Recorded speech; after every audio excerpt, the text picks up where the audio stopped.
What you call chemistry might just be childhood trauma.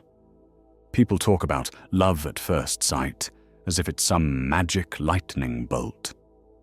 But for Freud, that spark might actually be a coded message from your past, a secret handshake between your wounds and another's. Attraction, in Freud's eyes, is less about conscious choice and more about buried survival memories. Imagine this. You're at a party, scanning a crowded room. Suddenly, one person draws your gaze. Something about the way they stand, their laugh, the curve of their smile. You call it instant connection. But deep in your mind, your inner child is whispering, "I know this feeling." That familiarity isn't fate. It's your nervous system seeking what it already survived. Freud's theory of unconscious attraction is simple but brutal. The heart doesn't just want what it wants what it remembers. If your childhood home was a theater of emotional storms, your adult heart will wander back into the rain, looking for a storm that feels like home. Think about your earliest years. Every child is a detective, mapping the world, storing every lesson about love and danger in invisible ink. If love meant chasing, fixing, earning approval, or walking on eggshells, those lessons burn deep. You may leave your childhood home behind, but your heart packs those blueprints and brings them into every adult relationship. Freud called this family imprinting, the way we unconsciously carry our early attachment patterns into adulthood. Your first models for closeness, mother, father, whoever raised you, leave fingerprints on your future. It's less about who they were, and more about what you had to do to feel seen, safe, and loved. Here's the paradox. You might think you're drawn to opposites, but your psyche is a magnet for the familiar.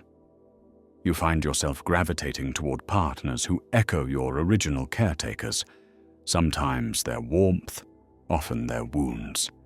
If love once meant chasing affection or fixing chaos, you'll do it again. Chasing and fixing as if it's the price for connection. Let's bring this home with an example. Meet Alex. Alex's childhood was a maze of unpredictability. His father's approval flickered on and off. His mother was loving but emotionally absent. As an adult, Alex is drawn to partners who keep him guessing, hot and cold, distant, occasionally tender. He says, "I just can't help who I'm attracted to." What he doesn't see is that he's not choosing love.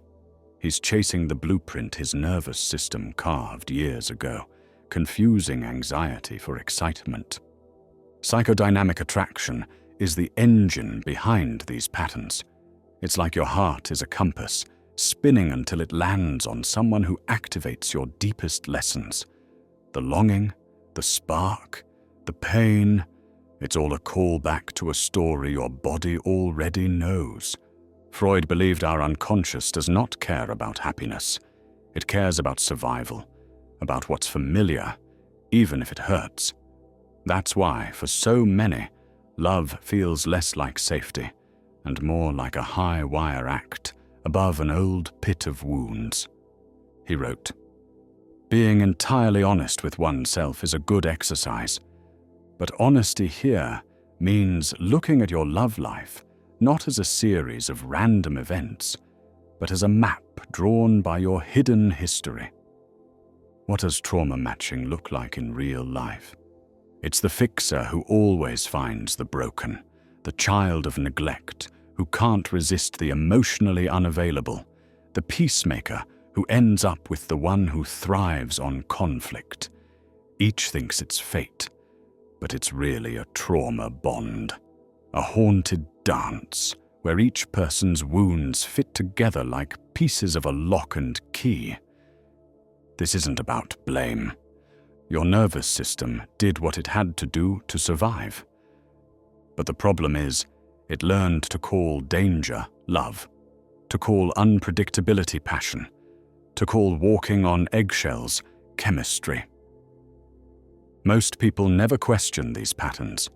They say, "I have a type," or "I always fall for the wrong ones," but never pause to ask where that type came from. The truth is, your attractions are often less about freedom and more about old, invisible shackles. So how do you break free? Start by seeing your patterns clearly. Freud's advice was to dig under the surface, to question the stories you tell yourself about love and attraction. Ask yourself, who am I drawn to? Do they feel safe or just familiar? Does this connection feel peaceful? Or does it make me anxious in the same old ways? Next, do the uncomfortable work of sitting with your inner child. What did you long for that you never got? How did you have to change to be loved, or at least to avoid abandonment? Freud would say that the work of adulthood is to make the unconscious conscious, to see the old blueprint so you can finally choose something new. Give yourself permission to step off the merry-go-round of familiar pain. That means learning to pause when you feel chemistry and ask if it's excitement or if it's a warning sign dressed up as destiny. Maybe the one who feels boring is actually offering peace, not the adrenaline rush your childhood wired you to crave. Healing means risking the unfamiliar. It means saying no to the rush of old drama and yes to slow, steady connection.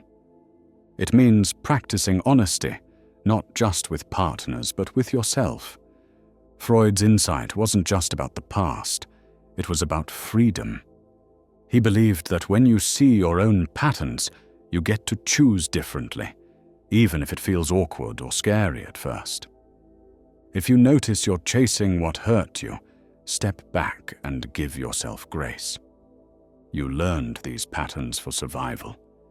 You can unlearn them for love. Try this practical guide. Keep a journal of your relationship triggers. What traits draw you in? Chaos, distance, unpredictability. Write them down. Pause before pursuing new connections. Notice if you feel compelled or calm. Talk to your inner child. What did they need that was missing? Can you give it to yourself now? Seek out relationships that feel steady, even if they don't spark instant intensity. Consider therapy or support groups. Sometimes, breaking patterns requires help.